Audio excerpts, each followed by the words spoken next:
बात है महाभारत काल की। कलिंग के महाराज की एक पुत्री का नाम भानुमति था।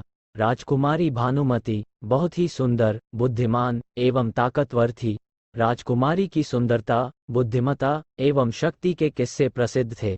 जब वह युवा अवस्था को प्राप्त हुई तो उनके पिता ने उनके लिए स्वयंवर रखा। सर्वत्र उनकी प्रशंसा अत्यधिक होती थी, इसलिए उस समय के लगभग सभी क्षत्रिय कुल के युवान उनके स्वयंवर में सम्मिलित होने पहुंचे। शिशुपाल, जरासंध, रुक्मी, वक्र, कर्ण और दुर्योधन भी इस स्वयंवर में सम्मिलित होने आए थे।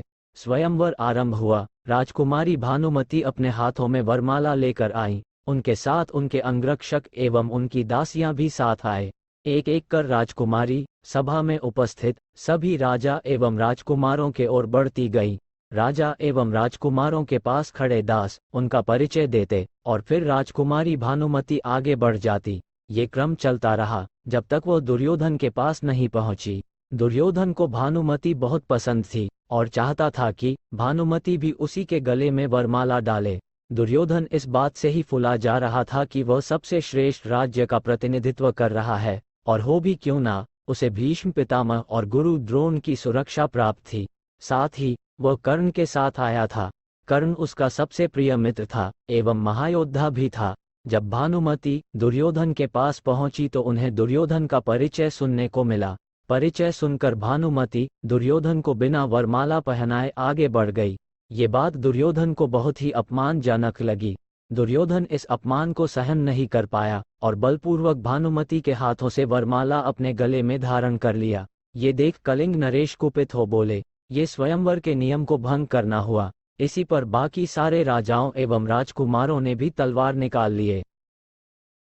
तब दुर्योधन ने उनसे कहा, जाओ पहले कर्ण को हराओ फिर मुझसे युद्ध करना। इस तरह दुर्योधन ने सभी योद्धाओं को कर्ण से युद्ध की चुनौती दे दी। कर्ण से उन सभी को परास्त करने को कह स्वयं भानुमति को ले भागा। कर्ण ने सभी को परास्त कर दिया। उधर दुर्योधन भानुमति का अपहरण कर हस्तिनापुर जा पहुंचा। हस्तिनापुर में भी उसके इस प्रकार स्वयंवर भंग करने को किसी ने नहीं सराहा, अपितु सबने दुर्योधन का घोर विरोध किया। भानुमति भी दुर्योधन के साथ विवाह करना नहीं चाहती थी। धर्म, न्याय, अपमान, अहंकार जैसे विषयों पर मंत्रणा होती रही। दुर्योधन की दृष्टि में वो सही था।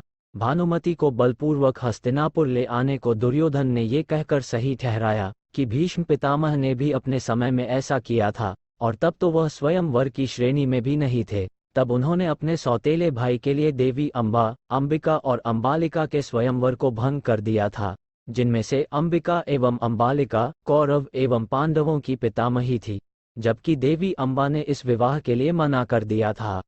कलिंगराज से भी मंत्रणा की गई कि उनकी क्या इच्छा है, क्या वो फिर से स्वयंवर करना चाहेंगे, परंतु उनकी जानकारी के अनुसार अब कोई भी क्षत्रिय नर उनकी पुत्री से विवाह के लिए तैयार नहीं थे। सभी ओर से ऐसी परिस्थितियां बन गई कि अब इस संबंध को स्वीकार करना ही एकमात्र विकल्प रह गया। फिर दुर्योधन एवं देवी भानुमति का विवाह संपन्न हुआ।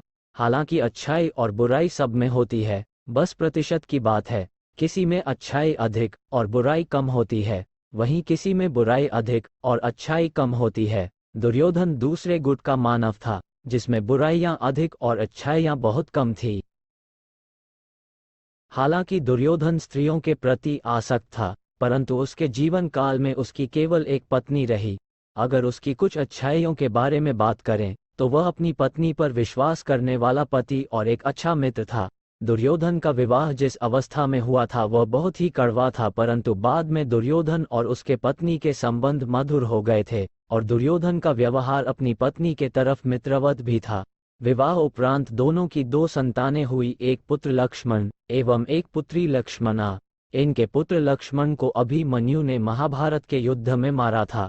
इनकी पुत्री लक्ष्मणा का विवाह भगवान श्री कृष्ण और देवी जामवंती के पुत्र साम से हुआ था।